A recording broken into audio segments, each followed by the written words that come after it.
I remember the first time I met Ethan. He wasn't just any guy in a crowded room, he was the guy that made everything around him fade. His smile was the kind that made me feel like the world could be perfect. It was like he knew my soul, saw me for who I truly was. I thought I had found everything I ever wanted in him. We spent years together, laughing, sharing, dreaming.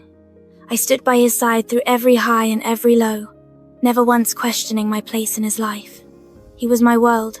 I even forgave him when he'd cancel plans or pull away, convincing myself that work or life had simply gotten in the way.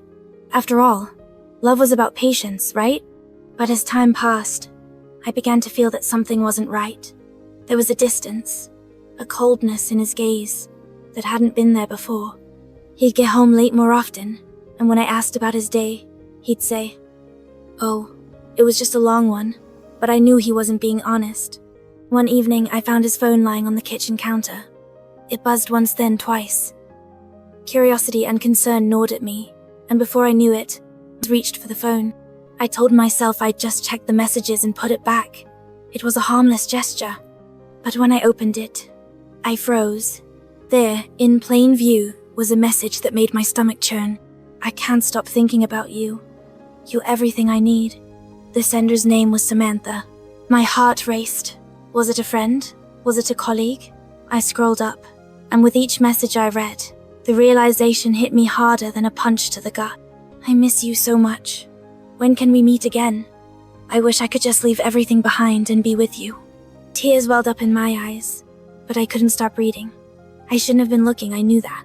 But my heart demanded the truth, and it was all laid out in front of me like a painful puzzle that suddenly made sense. I was a fool. Ethan had been seeing Samantha for months. The dates, the late nights, the work excuses, all of it had been lies. The man I had loved with every ounce of my being had given his heart to someone else. I remember standing there, shaking, my hand clutching the phone, as I tried to process what I was seeing. How could he do this to me? How could he betray everything we had? But what hurt the most wasn't the affair, it was the thought that I had given him everything, trusted him completely. I had let him into the deepest parts of me, and he had turned it into a game. The next evening, when he walked through the door, I couldn't look at him the same way. He noticed something was off, of course, and he asked, "What's wrong?" I handed him the phone without saying a word. The silence between us was deafening. He stared at the screen, his face draining of color. But instead of guilt or regret, there was only a moment of fear, as if he had just been caught with his hand in the cookie jar.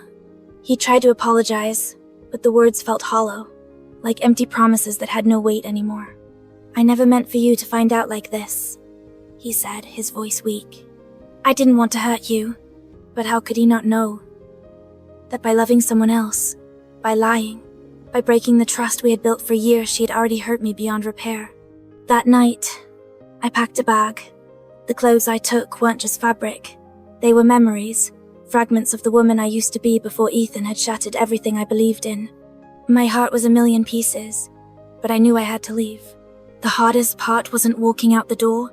It was knowing that someone else would now occupy the space in his heart that I had once thought was mine forever. I didn't look back as I drove away. I couldn't. The woman I had been in that relationship, devoted, trusting, vulnerable, was gone. A few months later, I learned the truth. Ethan was still with Samantha, still living the life I thought we were supposed to have. They were happy. He sent me a message, apologizing again, but I didn't reply. The closure I needed wasn't in his words, it was in letting go. I had given him my heart, but I had also learned something priceless in the process. I could live without him, and I would.